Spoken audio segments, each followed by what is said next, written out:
Hi guys, and welcome back to my channel. My name is Bhooki. If you're new here, hi, hello, and if you're old, welcome back. So today's video is a part 2 for my previous video on how to make your very own adjustable dog collar. This is a DIY for my animal lovers, my dog moms, and my cat dads. As usual, this video is going to be a step-by-step tutorial that is very easy with minimal sewing skills and very beginner friendly. So without wasting your time, let's get to it. I'm going to be using the following tools: my fabric, a 1-inch nylon webbing, some clips and pins, a 25mm quick release buckle, a 25mm D-ring, and a 25mm tri-glide. For the fabric, you would need to cut out 4 times the width of the webbing. My webbing is 1 inch wide, so my fabric is going to be 4 inches wide. This is because I'm going to wrap the fabric around the webbing. To do this, I'm going to fold my fabric in half and iron it to create a crease at the center. Next, I'm going to fold the edges inward to meet at the center. Once I do this, I'm going to place the webbing into one of the folds and overlap the other fold.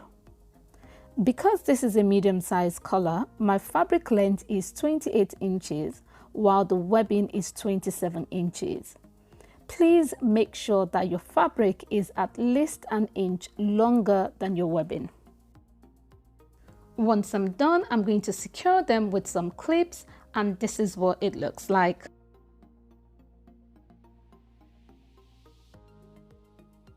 Next, I'm going to sew right at the edge of both sides, more like a top stitch. And once I'm done, this is what it looks like. It's time to assemble the hardware. Before you start, you need to ensure that the right side that you prefer is facing down. Starting with the tri-glide, I'm going to place the curved side down. That is the side that is curved, I'm going to place it facing down. Then I'm going to insert the collar from the top into the first opening of the tri-glide. Then I'm going to pull it out through the other opening, just like so. The length of the flap should be between 1.5 to 2 inches long. This is really up to you. Next, I'm going to secure it with some clips and then sew it down.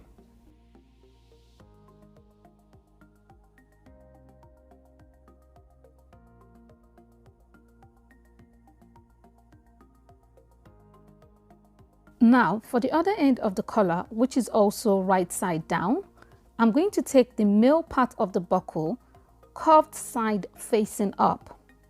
I'm going to insert the collar from the bottom into the first opening that is furthest away towards the left. Once I do this, I'm going to pull the collar all the way till the male buckle reaches the tri-glide, just like so. Next, I'm going to insert the collar into the second opening.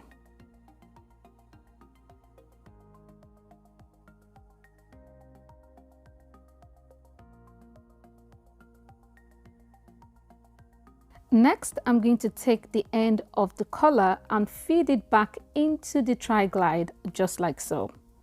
As you can see, I'm holding the tri-glide right side up.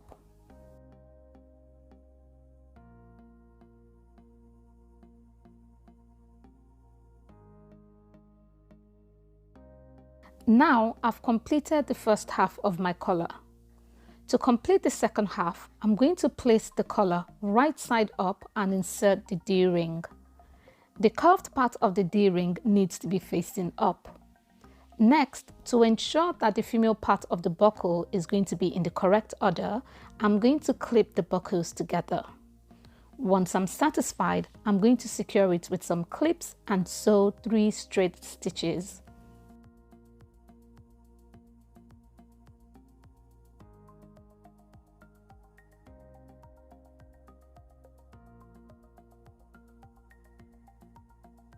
So the first stitch is to secure the female buckle, the second one is to secure the D-ring, while the third one is to secure the flap. Once I'm done, this is what it looks like. we have a finished adjustable dog collar. I hope you guys have enjoyed watching this video. If you did, please give me a thumbs up, and please do not forget to subscribe and turn on the notification bell. If you have any questions, please put them down in the comment section below, and I'll try and get back to you as soon as I can. Until next time, my loves, have a good morning, afternoon or night. Bye.